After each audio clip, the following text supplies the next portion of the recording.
préciser en quoi consistait cette avis favorable des conditions suspensives. Il y a effectivement la mention que la modification ne doit pas porter atteinte à l'économie générale du PADD.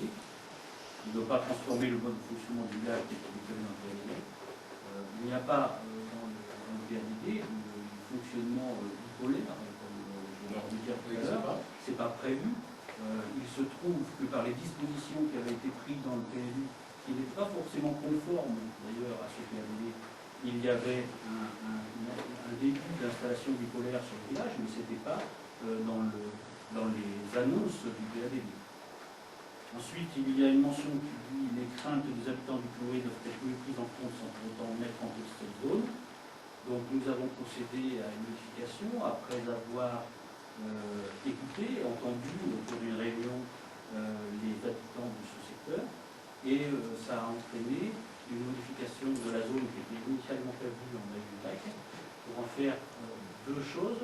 Une petite zone UC qui va servir de zone tampon avec la zone d'habitat, et une zone AUM qui sera non pas une zone industrielle, mais une zone destinée à l'accueil d'artisans et de commerçants, et avec un règlement qui prévoit que les installations classées ne pourront pas s'y installer. Ensuite, dernière remarque, la répartition des zones exploitées doit être réétudiée en prenant compte des observations exprimées lors de l'enquête publique. Et donc nous avons pris en compte, et ça figure dans le procès-verbal de la commission d'urbanisme, l'ensemble des modifications que le commissaire enquêteur avait demandé de prendre en compte, et qu'il était possible de prendre en compte dans une telle modification.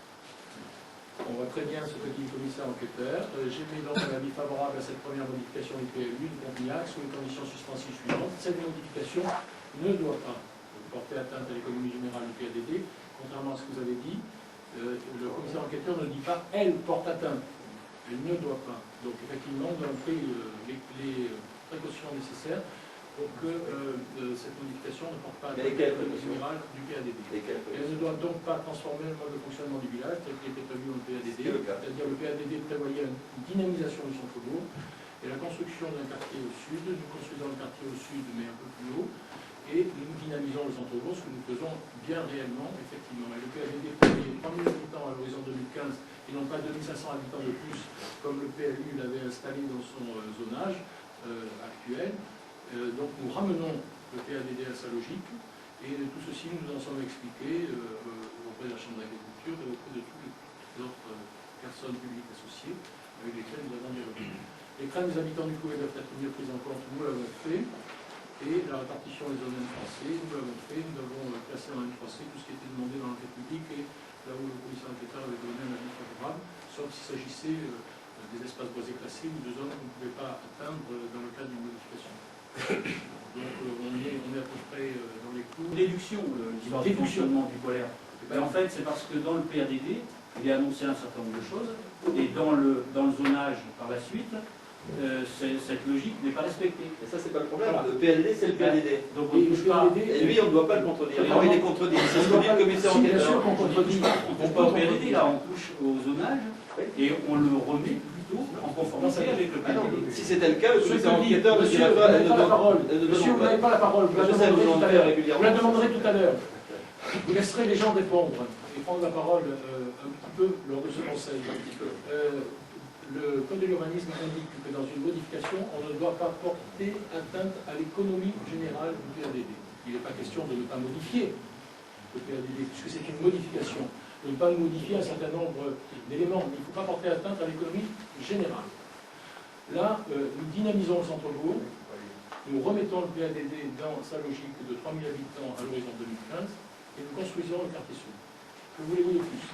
Alors, si vous voulez que...